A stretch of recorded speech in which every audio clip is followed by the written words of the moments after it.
Dans cette vidéo, nous allons voir la suite des bases d'Excel.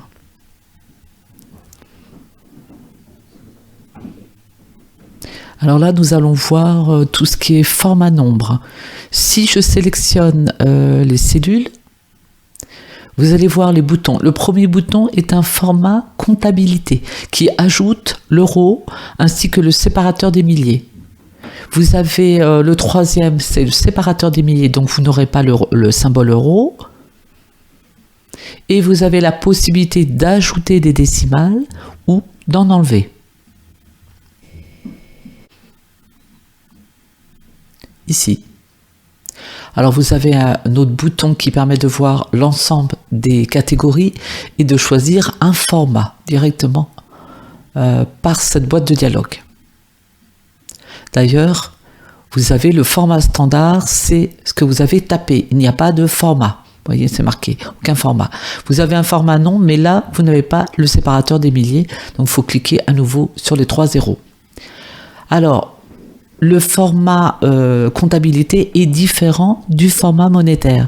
Car le format monétaire, on peut l'aligner différemment.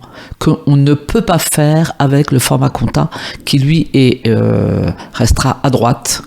C'est la différence. Alors on verra qu'il y a d'autres formats. On va voir après. Ça, c'est les premiers. Ici, si j'appuie sur CTRL point virgule, ça vous donne la date du jour, automatiquement, comme si vous l'aviez saisi. Donc, vous allez trouver un format date courte et un format date longue. Là, vous voyez, vous avez d'autres formats avec la liste dans laquelle vous pouvez sélectionner le format. Là, je peux écrire 11/10, qui me renvoie le 11 octobre, avec un format un peu différent. Ce qui veut dire qu'au niveau... on a un format personnalisé, mais vous avez aussi des formats de date directement que vous pouvez sélectionner. Vous allez voir qu'il y en a pas mal. Et vous pourrez choisir un format, par exemple avec l'année sur 2 chiffres. Puis, vous pouvez trouver, par exemple, avec le mois sur 3 caractères. Voilà, vous avez vraiment du choix dans les formats de date.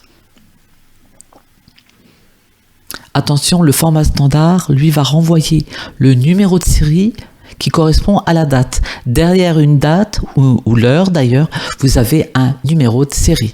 Donc, vous devez remettre un format date pour afficher la date.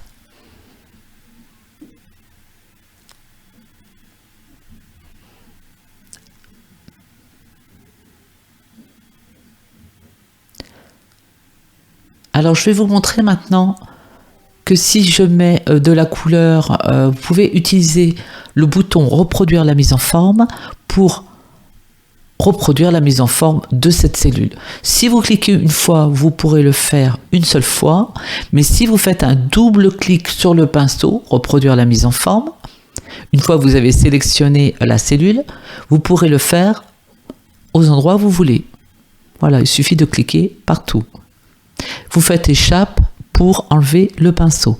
Un clic, on peut le reproduire une fois, double clic, autant de fois que vous voulez. Alors ça peut être utile, assez rapide, pour faire la même chose.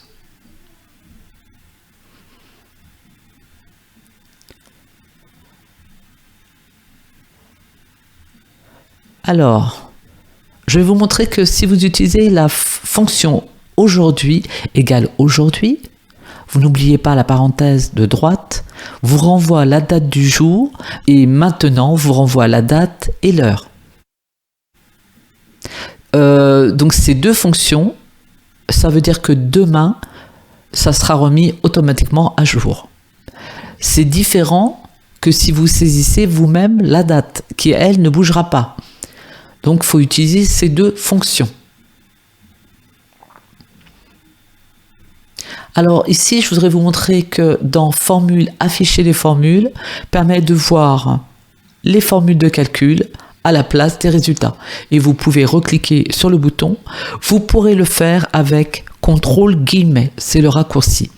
Si vous avez des dièses, ça veut dire que Excel ne peut pas afficher le contenu de la cellule, vous devez élargir la colonne. Voilà, contrôle guillemets pour afficher les formules ou pas. Voilà pour cette 4e vidéo.